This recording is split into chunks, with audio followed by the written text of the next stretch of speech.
tomando sus lámparas salieron a recibir al esposo. 5 de ellas eran prudentes y 5 insensatas. Las insensatas, tomando sus lámparas, no tomaron consigo aceite, mas las prudentes tomaron aceite en sus vasijas, juntamente con sus lámparas. Y tardándose el esposo, cabecearon todas y se durmieron. Y a la medianoche se oyó un clamor: aquí viene el esposo, salid a recibirle. Entonces todas aquellas vírgenes se levantaron y arreglaron sus lámparas. Y las insensatas dijeron a las prudentes: dadnos de vuestro aceite, porque vuestras lámparas se apagan. Mas las prudentes respondieron diciendo: para que no nos falte a nosotros y a vosotras, id más bien, y las que venden, y comprad vosotras mismas. Pero mientras ellas iban a comprar, vino el esposo, y las que estaban preparadas entraron con él a las bodas, y se cerró las puertas. Después vinieron también las otras vírgenes, diciendo: Señor, Señor, ábrenos. Mas él respondiendo dijo: de cierto digo, que no os conozco. Que Dios bendiga su palabra, hermano. Muchas gracias, hermano. Bueno, tenemos el tiempo de la predicación con nuestro hermano Luis Paz. Si puede poner la mesita acá mejor.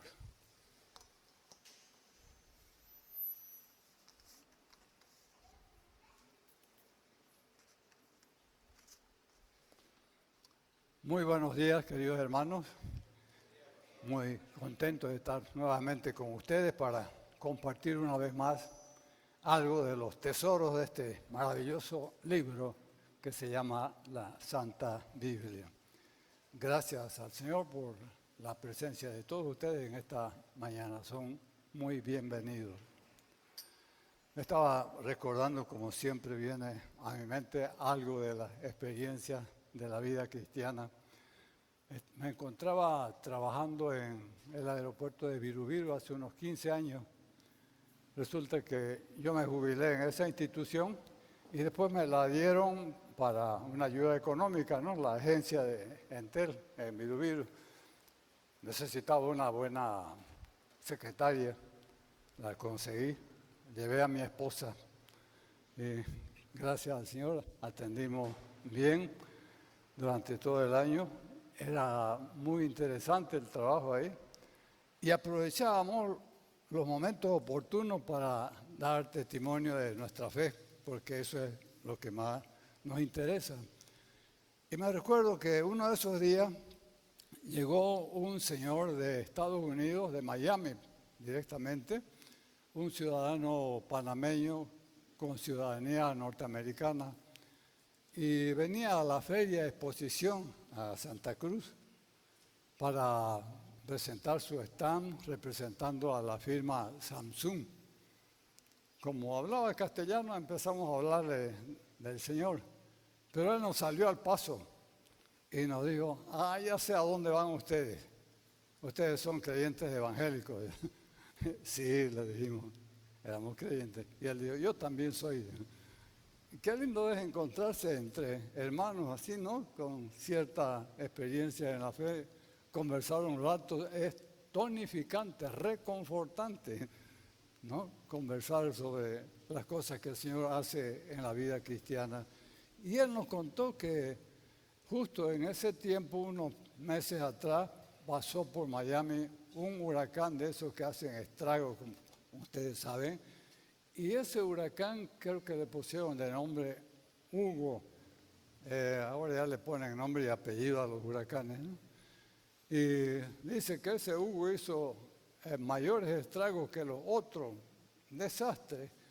Y había en su iglesia, la iglesia pentecostal a la que él asistía, Un hermanito un tanto pobre porque tenía 5 hijos y su sueldo no le daba para mucho. Y para colmo de males, el huracán le arrancó el techo y le arruinó los muebles, los pocos muebles que tenía.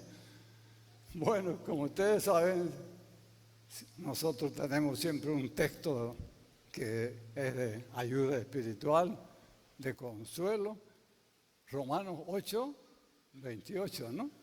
Y sabemos que todas las cosas les ayudan a bien a los que a Dios aman. Es a saber a los que conforme a su propósito son llamados. Un hermoso texto. Y sabemos que todas las cosas, todas dice, ayudan a bien a los que a Dios aman. Es a saber a los que conforme a su propósito son llamados. Con ese texto dice que todo el mundo venía, lo abrazaba, y le lloraban, pero él en su adentro a Dios decía, ¿en qué me ayuda? Sin techo y sin tener dónde poner a mis hijos para dormir. Pero así son las cosas y las promesas son promesas y las promesas del Señor son fieles. Dice que el gobierno allá de los Estados Unidos se preocupa de su gente cuando hay estos desastres. Ya no más manda el gobierno su comisión para ver qué es lo que ha habido, ver los daños y reparar los daños. Y fue una comisión a verlo a este hermanito. Ya nomás le reconstruyeron el techo en 4 días, los muebles en 2 o 3 días, y estaban ya para irse cuando vieron un cuadro, dicen, no, todo bajado ahí por causa del huracán. Se quedaron mirándolo. Era un cuadro que él lo había recibido de herencia de su padre.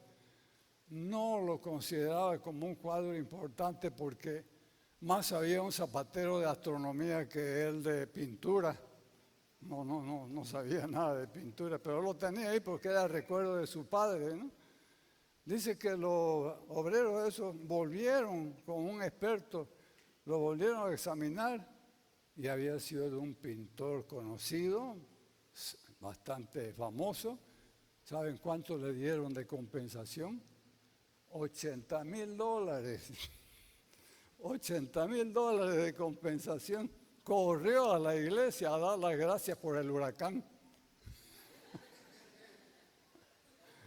Todas las cosas ayudan a bien. Son promesas que nunca debemos de perder de vista porque el Señor cumple. Bien, hermanos, les voy a pedir por favor que se pongan de pie una vez más y me acompañen en una palabra de oración en el tema de esta mañana. Oremos. Te damos las gracias, bendito Padre, por tu presencia aquí en medio nuestro.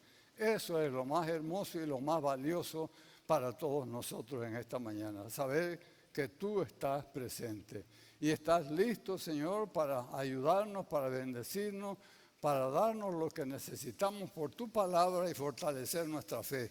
Que salgamos de aquí con otra visión de ti más profunda, más amorosa y más cerca de ti. En el nombre de Cristo nuestro Señor. Amén. Tome asiento, hermano. Como ustedes recordarán, estamos con el tema de conocer a Cristo, ser como Cristo, saber más de Cristo. Yo siempre les recuerdo Jeremías capítulo 7, 22 y 23, donde el Señor dice, no se alabe el sabio en su sabiduría, ni se alabe el valiente en su valentía, ni el rico en su riqueza. Que no se alaben, que no digan por mi inteligencia o que soy hábil, mas alábese en esto el que se hubiere de alabar, en entenderme y conocerme, que yo soy Jehová, que hago misericordia, juicio y justicia en la tierra, porque estas cosas quiero, dice Jehová. Eso, queremos saber más de este maravilloso ser, el Señor Jesucristo. Escuché de una hermana que predica la palabra, que dice que ella oraba para preparar su mensaje y decía, Señor, revélame cosas profundas de tu palabra, necesito. Claro, es muy bueno, ¿no? Saber cosas profundas, hermosas, nos ayuda. Pero venía a su mente como si le dijera al Señor, ama a tu prójimo. No, Señor, pero pues que quiero saber cosas más profundas de ti. Ama a tu prójimo. ¿Cómo puede conocer cosas profundas si no haya aprendido a amar a su prójimo? Entonces debemos de empezar por ahí, obedeciendo a la palabra en toda su sencillez. Y en esa obediencia está el ir a la iglesia, cantar, bendecir al Señor, llevar nuestros diezmos, testificar a otros, leer la palabra cada día. Muchas cosas sencillas que no las cumplimos. Es bueno empezar por ahí. ¿Saben? Me recuerdo que he estado trayendo este tema de los 3 títulos del Señor. El título de profeta, conociendo al Señor como profeta. El título de sacerdote. Hemos visto que todos los reyes querían ser sacerdotes. Y el título de rey. Ya hablé sobre el título de profeta. Ya hablé sobre el título de profeta.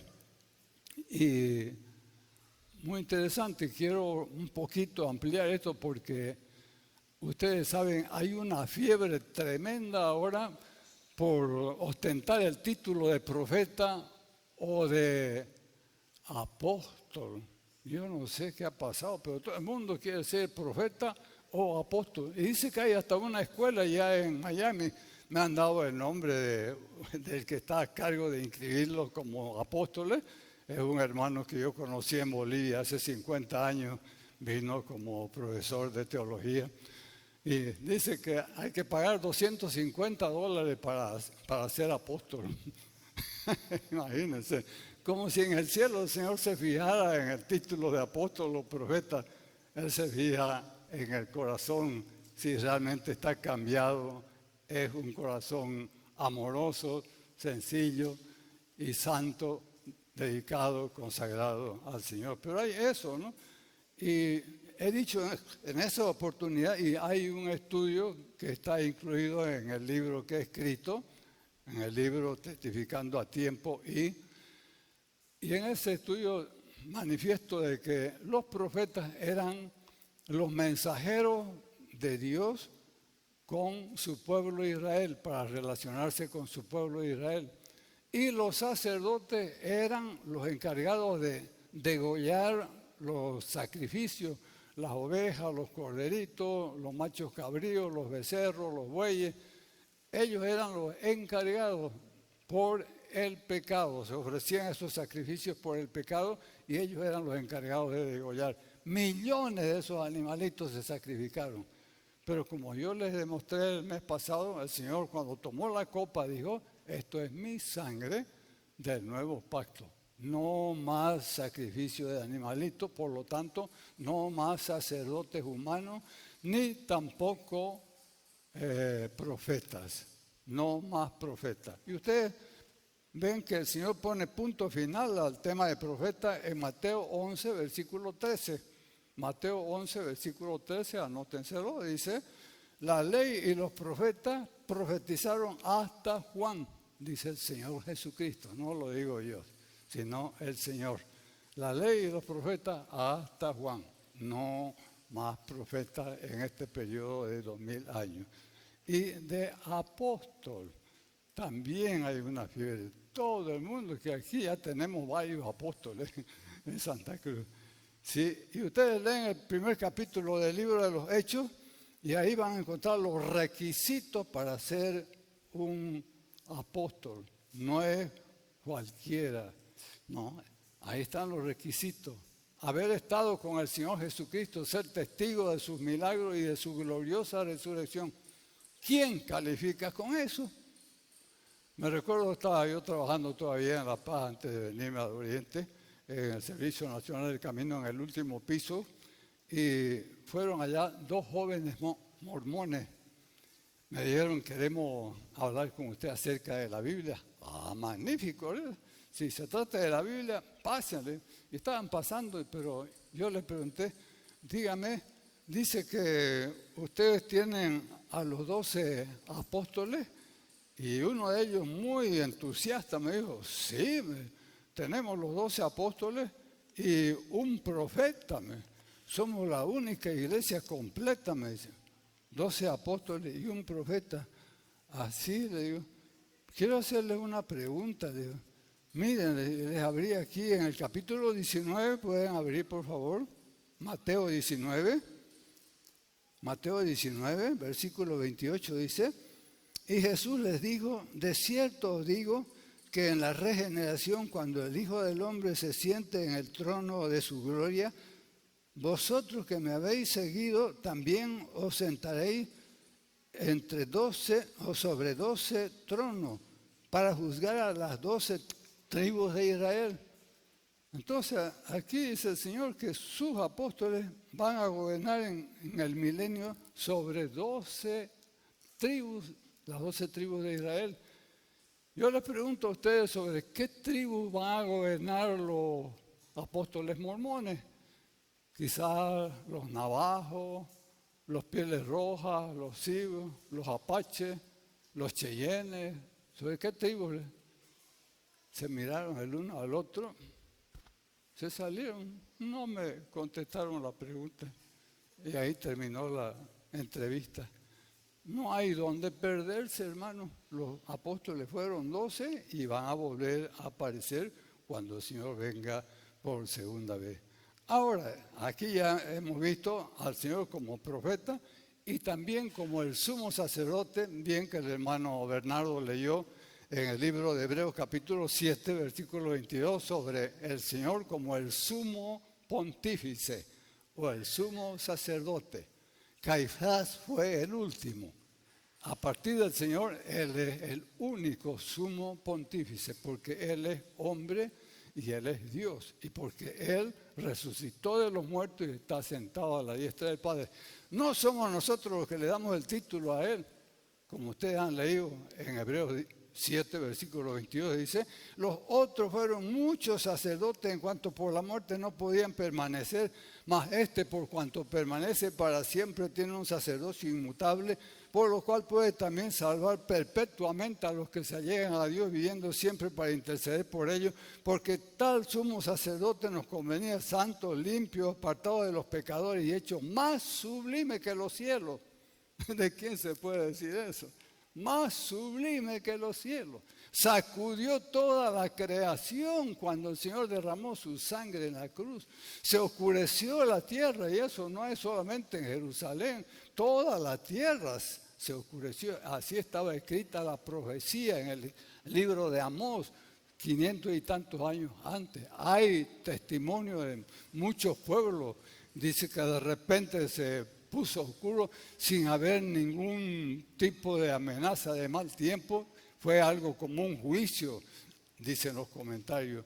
Entonces, Él dio su vida, Él derramó su sangre y Él se sentó a la diestra del Padre para interceder por nosotros. Y bendito sea el Señor, tenemos a ese sumo sacerdote para siempre, hermano. Pero ahora, al pasar al título de rey, es otra cosa.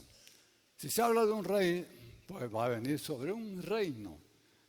Y eso del título del reino, ¿cómo va a ser ese reino? ¿Cómo va a ser ese reino? Es ahí donde se han trancado los judíos y muchos que no interpretan bien la palabra. Los judíos especialmente han pensado y siguen esperando. Ustedes saben que los judíos están esperando a su Mesías. Y es verdad. Y no se han dado cuenta de que esa promesa de un reino, Dios se la hizo al rey David. Puede anotarse en 2 de Samuel capítulo 7, 2 de Samuel capítulo 7, a él le hizo la promesa, y en el Salmo 89 también, sobre la misma promesa, Dios le hizo que va a formar un reino especial. No va a ser por un reino cualquiera como los que conocemos de este mundo, lo que hemos visto o sabemos por la historia. No, un reino muy especial, con gente preparada por el Espíritu del Señor.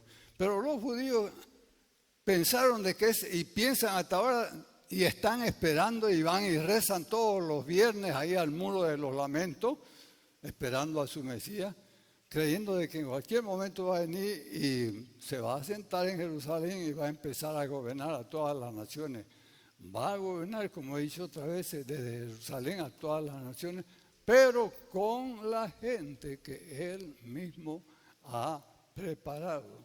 Ellos no han entendido de que este reino no es solo para ellos, es para todas las naciones. ¿Qué dijo el Señor Jesucristo cuando mandó a sus discípulos? Marcos 16, 15, id y predicad este evangelio a los judíos, dijo.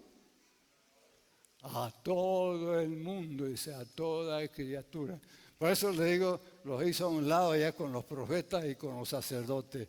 Ahora se está predicando a todo el mundo de ese reino. Muchos saben así ligeramente de ese reino y hasta, bueno, repiten cada día pidiendo que venga el reino.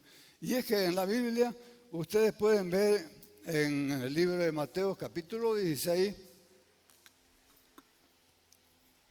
y capítulo 18, son las únicas dos menciones que el Señor hace de la iglesia. Dice, cuando dijo a Pedro, tú eres Pedro y sobre esta roca edificaré mi iglesia. No sobre Pedro, ¿no? Porque Pedro es un hombre de carne y hueso. Sobre la declaración de Pedro, él dijo, tú eres el Cristo. Y el apóstol Pablo dice, edificado en el fundamento de los apóstoles y profetas, siendo la principal piedra del ángulo, Cristo mismo. ¿Sí? Entonces, Cristo es la roca fundamental.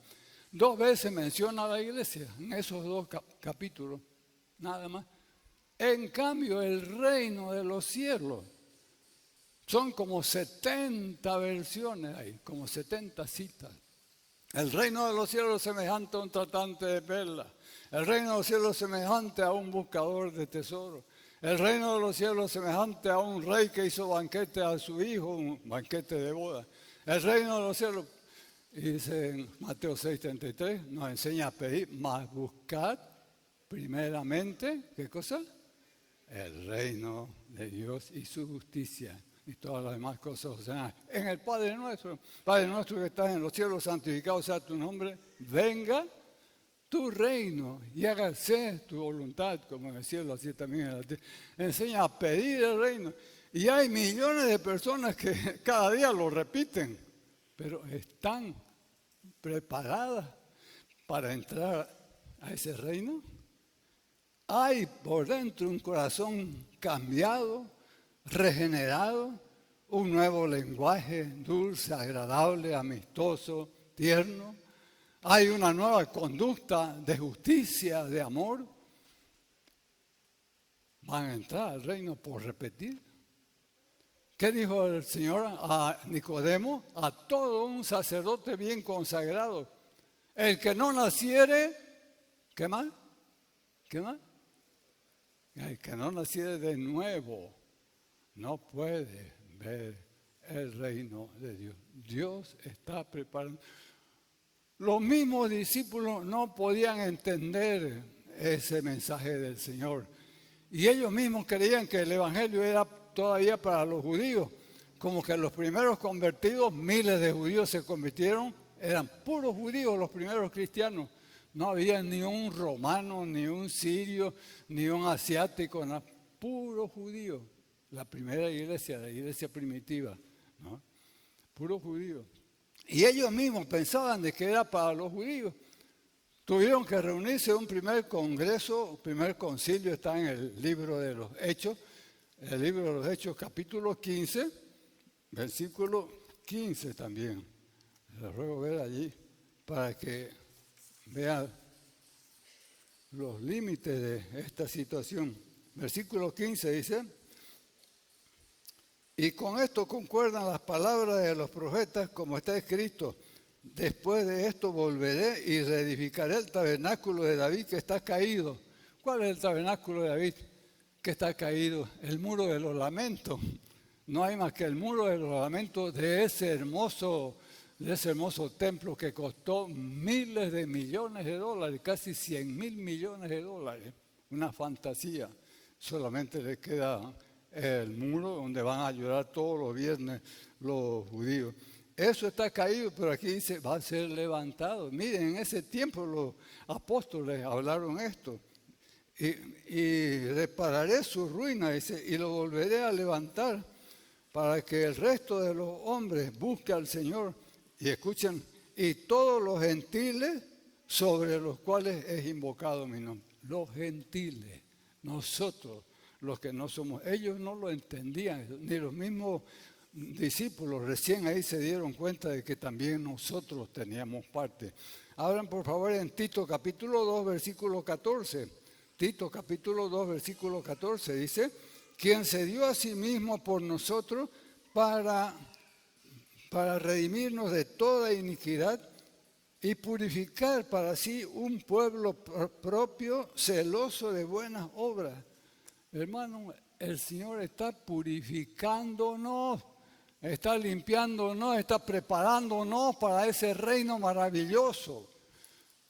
Un reino especial nunca visto, porque dice el Señor en su palabra en el libro de Daniel capítulo 9, versículo 24, que será quitado el pecado para siempre. No habrá más injusticia, no habrán más maldades, no habrán guerras, no habrán revoluciones, no habrán bloqueos, no habrán manifestaciones de protesta de ninguna clase. No habrán narcotraficantes envenenando a las multitudes, no habrán karaokes pervirtiendo a las juventudes, no habrán feminicidios, no habrán mujeres ultrajadas y abandonadas con sus 3, 4 hijos andando por la calle buscando un trabajo para un pan para sus hijos. No habrán más adolescentes abandonados de sus padres durmiendo en los canales de drenaje. No habrán más pobres mendigando un pan por la calle y todos enfermos que apenas caminan. No habrán ancianos abandonados. Nadie se sentirá acomplejado por su tamaño, por el color de su piel, por lo que es flaco, por lo que es gordo, por lo que no es muy inteligente o lo que no es muy simpático. No, todos se van a sentir felices, felices. Ahí se va a cumplir la palabra del Señor en San Juan 10, versículo 10. Yo he venido para que tengan vida y para que la tengan, ¿cómo dice hermano? ¿Cómo? En abundancia, en abundancia. Ni siquiera habrá recuerdo del pasado, de todas las tristezas, de todas las bajezas, de todas las maldades que se hicieron en este mundo. Cosas que ojo no vio, dice en 1 Corintios 2, 9. Ni oído yo, ni han subido en corazón de hombre. Son las que Dios ha preparado para aquellos que le aman. Y es más, en Apocalipsis 21, 4 dice, no habrá muerte, ni habrá más clamor, ni dolor, ni angustia.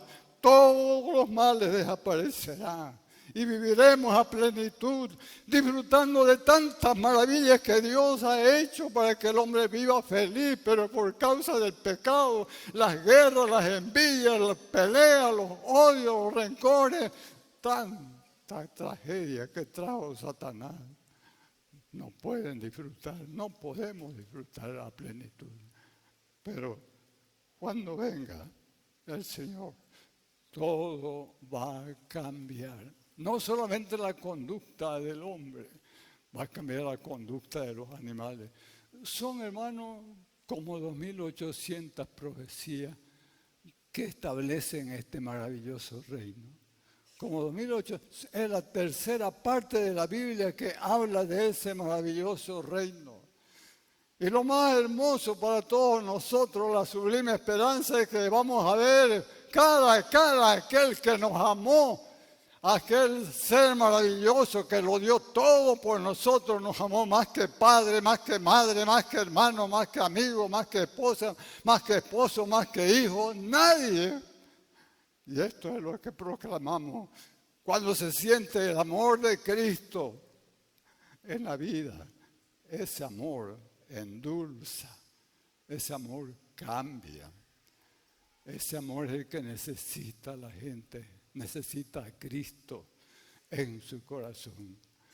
No vamos a mostrar allá en el cielo nuestras obras ni nada por el estilo, sino nuestra fe en el cambio que Él ha hecho en nosotros. Hermano, ojalá que de veras sepamos entregarnos de todo corazón, íntegro, que nadie tenga que avergonzarse en su venida, dice el apóstol Juan. Hemos leído aquí una parábola, capítulo 25, les ruego abrir su Biblia ahí, Mateo 25. Y esta es una parábola que está hablando cuando el Señor Jesucristo va a venir como Rey con la iglesia. Es una parábola muy especial. Ustedes leen las otras parábolas y son diferentes a esta parábola de capítulo 25 de Juan. Siempre tenemos en la palabra del Señor pasajes, frases que identifican todo el pasaje y a veces identifican el libro mismo, dan el significado. Con una frase como la frase Dios es amor, ya se sabe que es una página de amor, nos habla del amor de Dios. Hay también palabras que son clave en la interpretación de la palabra del Señor. Y eso es lo que encontramos en esta parábola. Ustedes leen las otras parábolas y dice, el reino de los cielos es semejante a un buscador de perlas, tiempo presente. El reino de los cielos es semejante a un rey que hizo banquete a su hijo, presente. El reino de los cielos es semejante a una red de pescar, presente, tiempo presente, toditas. Pero fíjense en esta parábola, es la diferencia. El reino de los cielos será semejante. Coloca a la parábola en otra posición, en otro tiempo. O sea, cuando ya nosotros no estamos aquí y venimos con el Señor a la tierra. Ahora, estas 10 vírgenes, algunos han pensado que es la iglesia, pero no es la iglesia. Pero eso sí, tiene enseñanzas que van para nosotros también, este pasaje. Pero estas 10 vírgenes representan al pueblo de Israel. Y ellos, como hasta el día de hoy, se manejan por señales. Nosotros no nos fijamos en señales, sino por fe. Creemos en el Señor y creemos en su palabra. Pero en ese tiempo van a haber señales acerca de la venida del Señor ya como Rey de Reyes y Señor de Señores. Y estas 10 vírgenes representan al pueblo de Israel. El matrimonio ya ha tenido lugar arriba, el Cristo el Señor con su iglesia. Y está viniendo aquí a tomar posición. Y estas 10 vírgenes son vírgenes de acompañamiento. Hemos heredado en los matrimonios las costumbres orientales, ¿no es verdad? Cuando nos casamos, nosotros también tuvimos nuestras damas de acompañamiento. Y en todos los matrimonios nombran unas 4, 5, 6, hasta 10 damas de acompañamiento. Estas 10 vírgenes son damas de acompañamiento en la interpretación teológica. Es el pueblo de Israel. Ahora hay algunas enseñanzas que podemos aplicarlas ahora porque son muy interesantes. Eran 5 dice, tenían aceite y 5 no. Pero llegó un tiempo en que las 10 cabecearon, dice, en el versículo 5. Y tardándose el esposo, cabecearon todas y se durmieron. Y se durmieron, dice. Miren, y se durmieron. Es bueno revisar nuestro testimonio, hermano.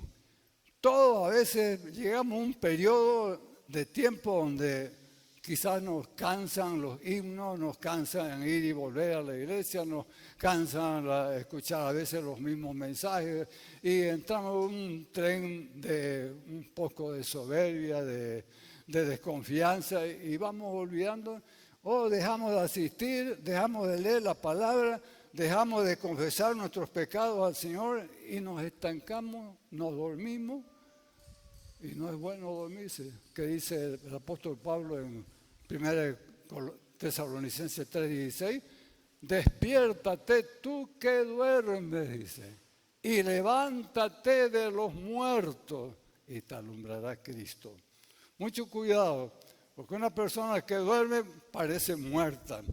Y una persona que no se la ve reaccionar en las cosas del Señor, bueno, parece muerta. Es tiempo de revisar. Ahora dice aquí en este texto, versículo 6, y a la medianoche se oyó un clamor, aquí viene el esposo, salid a recibirle. Entonces todas aquellas vírgenes se levantaron y arreglaron sus lámparas. Arreglaron sus lámparas. ¿Cómo se arreglan las lámparas, hermano? La verdad es que cuando está muy quemada la mecha ya no alumbra mucho, ¿no? Poquito.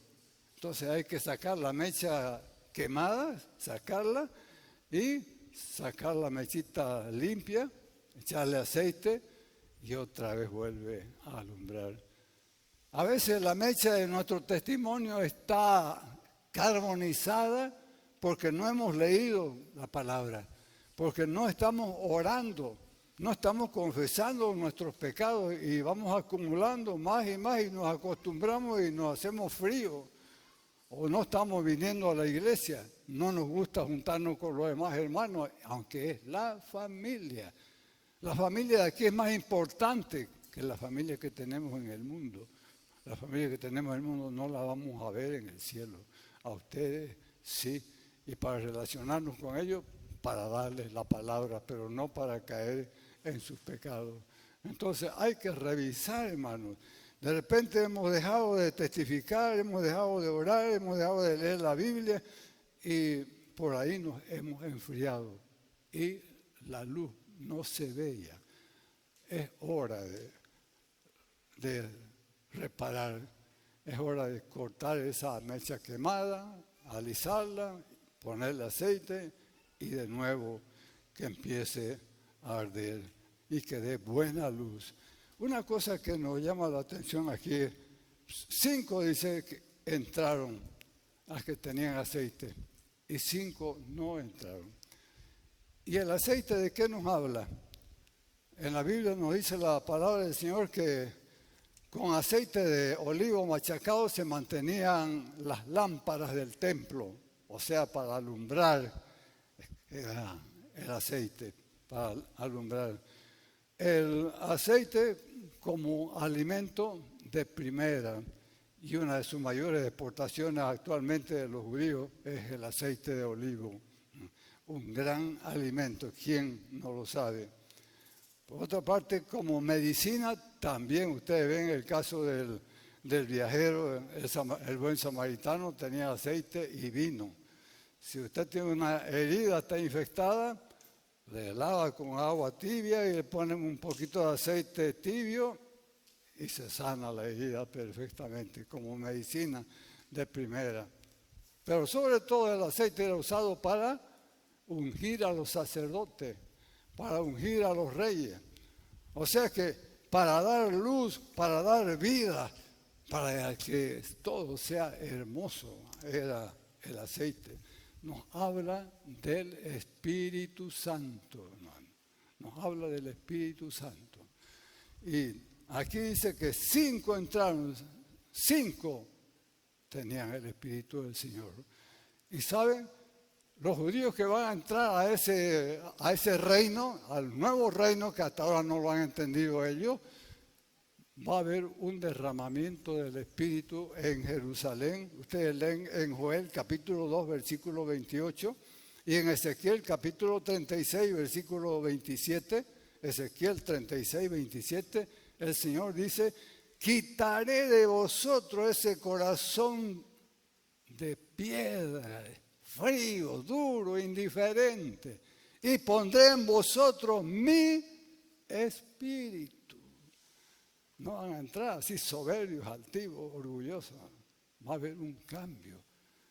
Nadie va a poder entrar si no ha sentido ese cambio. Y cuando uno se entrega de veras al Señor y es sellado por el Espíritu Santo, se siente feliz. ¿Sabe? La pregunta aquí quizás es que, ¿por qué estas 10 vírgenes llegaron al mismo lugar? ¿Con qué luces entraron? Es la pregunta. Pero fíjense, en la raza humana nos conducimos por muchas pequeñas luces. Tenemos la luz de la razón, tenemos la luz de la historia, tenemos la luz de la ciencia, tenemos la luz de las experiencias, tenemos muchas pequeñas luces, pero no dan para ver los peligros, porque este mundo es lleno de peligros. Y uno no sabe dónde va a caer porque no hay buena luz. Y es por eso ustedes ven personajes muy inteligentes en graves problemas. Personajes que esperaban que iba a ser lo máximo para la familia, la sociedad. Una tragedia, una desgracia. ¿Por qué? Porque no han tenido esa luz del cielo. Cuando se entrega uno al Señor, desaparecen esas tinieblas del mundo y se llena de luz nuestra vida. Y podemos caminar tranquilos, seguros, sin esas amenazas, evadiéndolas en el poder del Señor. El Señor Jesucristo dice en San Juan 8:12, yo soy la luz del mundo y el que me sigue no andará en tinieblas. ¿Sí? Si estamos en Cristo, obedeciendo su palabra, cantando su alabanza, haciendo su voluntad, proclamando este mensaje allá, si hemos hecho de Cristo el tesoro de nuestra vida, como Él enseña, el reino de los cielos es como un tesoro escondido. Dice que fue el hombre y encontró ese tesoro y fue y vendió todo lo que tenía para comprar ese tesoro porque valía la pena. Ese tesoro era lo máximo para él. Cristo es el tesoro del creyente, dice la Biblia en Colosenses 2, 3 y 9. En él habita corporalmente toda la plenitud de la deidad, porque en él están escondidos todos los tesoros de la sabiduría y del conocimiento. Tener a Cristo es lo máximo, obedecerle a Cristo es lo máximo. Aprovechemos ahora y mucho cuidado, porque el Señor Jesucristo dice en Mateo 7:21, no todo el que me dice Señor, Señor, entrará al reino de los cielos, sino el que hace la voluntad de mi Padre que está en los cielos. Hermanos, aquí vemos 5 entraron, tenían el Espíritu, y 5 se quedaron fuera. Y el apóstol Pablo dice en Romanos 8, versículo 9, nosotros no andamos según la carne, sino según el Espíritu de Dios. Si es que el Espíritu de Dios está en vosotros, dice, fíjense, y si el Espíritu de Dios no está en vosotros, no soy de Él. Dice. Clarito, hermano. Cuando tenemos el Espíritu del Señor, bueno, nos guía a cantar, nos guía a leer la palabra, nos guía a proclamar su palabra, nos cambia, nos transforma y nos hace vivir diferente en el poder de su amor. Y cosas que ojo no vio, ni oído oyó, ni han subido en corazón de hombre son las que Dios ha preparado para aquellos que le aman. Hermano, todo lo mejor que pueda haber en este mundo no es nada comparado con lo que el Señor tiene para nosotros. Ojalá, hermanos, si en esta mañana algunos quizás han apagado el Espíritu, porque dice el apóstol Pablo, no apaguéis el Espíritu, no apaguéis. Puede ser que lo ha apagado haciendo cosas que no convienen, puede ser que lo haya apagado por no venir y cantar y tomar parte en las cosas del Señor. Puede ser que esté apagado por cuestiones económicas o problemas en su hogar. Es hora de hacer cuentas con Él y pedir perdón. Pedir perdón, esto no es religión, hermano, es salvación. Salvación. Ahora es el tiempo aceptable. Ahora es el día de salvación. Vamos a tener una palabra de oración. Y si hay personas que reconocen que están frías, que han ofendido al Señor, han sido indiferentes este último tiempo para con Él, no han estado leyendo, no han estado confesando sus pecados, no han estado trabajando para Él, su mente la han llenado de muchas cosas del mundo menos del Señor.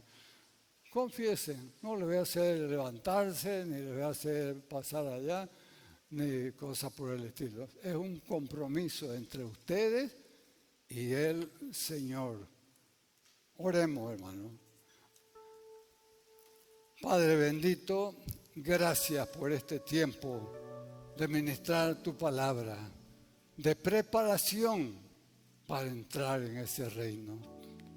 Que de veras, Padre, haya entre nosotros un despertar grande que nos lleve más cerca de ti, despreciando todas las cosas de este mundo que son pasajeras, porque tú eres eterno y las maravillas que tienes para nosotros son eternas, las creemos y las esperamos.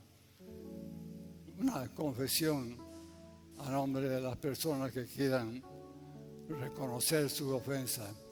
Digan así al Señor, por favor, las personas que quieran reconciliarse con el Señor. Señor Jesús, reconozco que te he ofendido. Reconozco que no he estado leyendo tu palabra como debería leerla. Reconozco que se me van las palabras que no debo hablar. Reconozco que he sido injusta en mis actos. Reconozco que he sido negligente en confesar mis pecados a ti, Señor.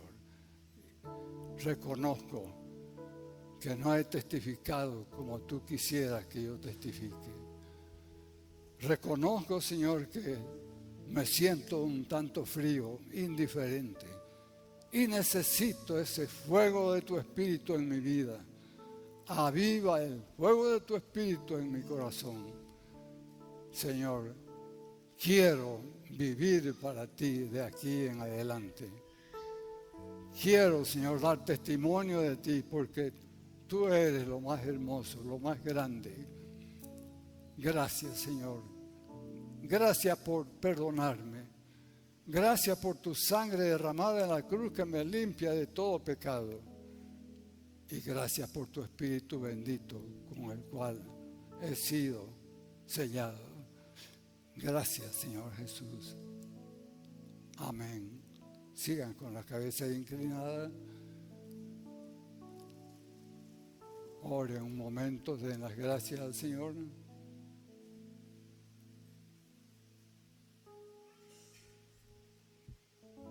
Gracias, Padre, por este tiempo.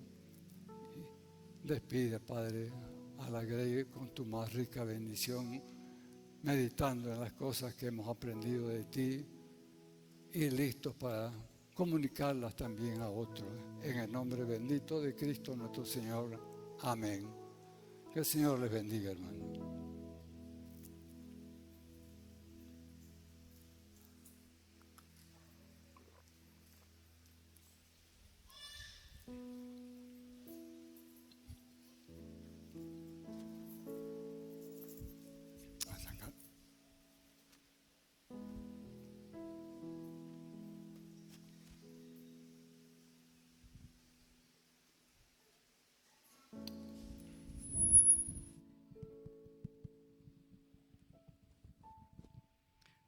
Gracias al Señor por la vida del pastor Luis Paz y por el mensaje que nos ha dejado. El tiempo ha terminado, podemos retirarnos. Gracias por la asistencia de este domingo.